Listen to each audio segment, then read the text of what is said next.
Définition et signe d'un arrêt cardiaque. Monsieur, est-ce que vous m'entendez? Serrez-moi les mains si vous m'entendez. Une personne est en arrêt cardiaque lorsque son cœur ne fonctionne plus ou fonctionne d'une façon anarchique, ne permettant plus d'assurer l'oxygénation du cerveau.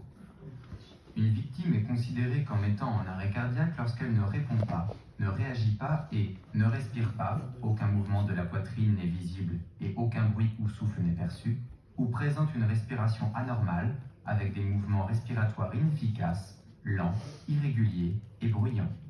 Il respire pas, est-ce que tu peux appeler les secours? Risque d'un arrêt cardiaque. Le risque d'un arrêt cardiaque est la mort de la victime en quelques minutes. En effet, l'apport d'oxygène est indispensable, en particulier au niveau du cerveau et du cœur, pour assurer sa survie. Au cours d'un arrêt cardiaque, les lésions du cerveau, consécutives au manque d'oxygène, surviennent dès la première minute. Vous devez réaliser une série d'actions pour augmenter les chances de survie de la victime. Alerter. Alerter de façon précoce les secours. Masser. Pratiquer une réanimation cardio-pulmonaire précoce. Défibriller. Assurer la mise en œuvre d'une défibrillation précoce. Ces différentes étapes constituent une chaîne de survie susceptible d'augmenter de 4 à 40% le taux de survie des victimes. Chaque minute gagnée dans la mise en place d'une réanimation cardio-pulmonaire efficace peut augmenter de 10% les chances de survie de la victime.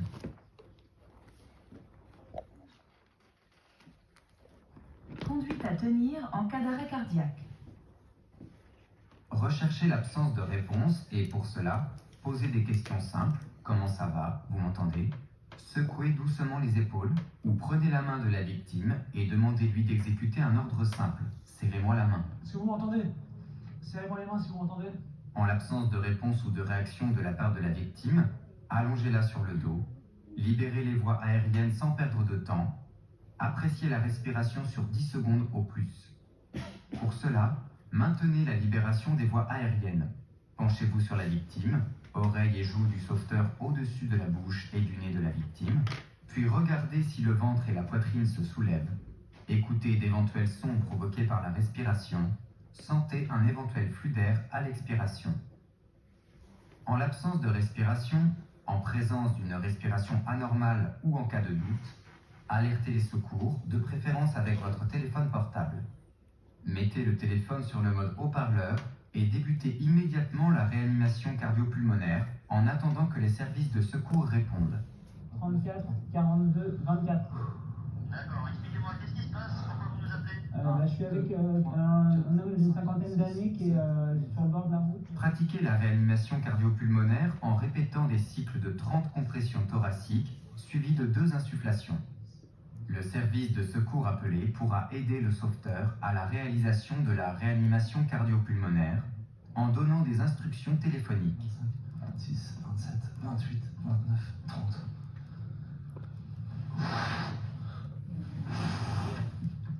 Si un défibrillateur automatisé externe est visible, mettez-le en œuvre le plus tôt possible et suivez ses indications vocales en interrompant le massage cardiaque le moins possible. Poursuivez la réanimation cardio-pulmonaire sans interruption jusqu'au relais par les services de secours. Dans tous les cas, si les insufflations ne peuvent pas être effectuées, répulsion, vomissement, ou si vous ne vous sentez pas capable, vous devez réaliser uniquement les compressions thoraciques en continu à un rythme de 100 à 120 compressions par minute. Si vous êtes plusieurs, relayez celui qui réalise les compressions thoraciques toutes les 2 minutes en interrompant le moins possible les compressions thoraciques. Appuyez sur le bouton clignotant choc. Choc 1, délivré. Vous pouvez toucher le patient. Commencez à réanimer maintenant.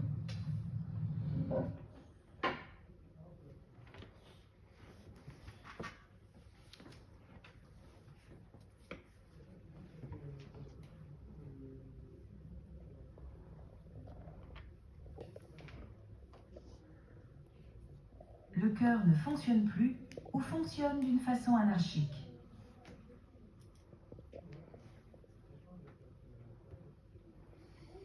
Quels sont les signes d'un arrêt cardiaque?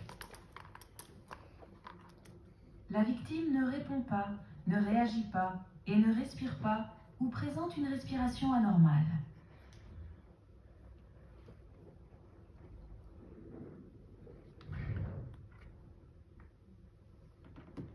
Quel est le risque principal d'un arrêt cardiaque sans intervention des secours? La mort de la victime qui survient en quelques minutes.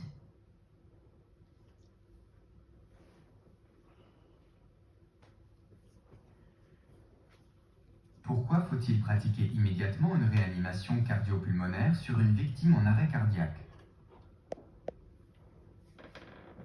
Car les lésions du cerveau consécutives au manque d'oxygène surviennent dès les premières minutes.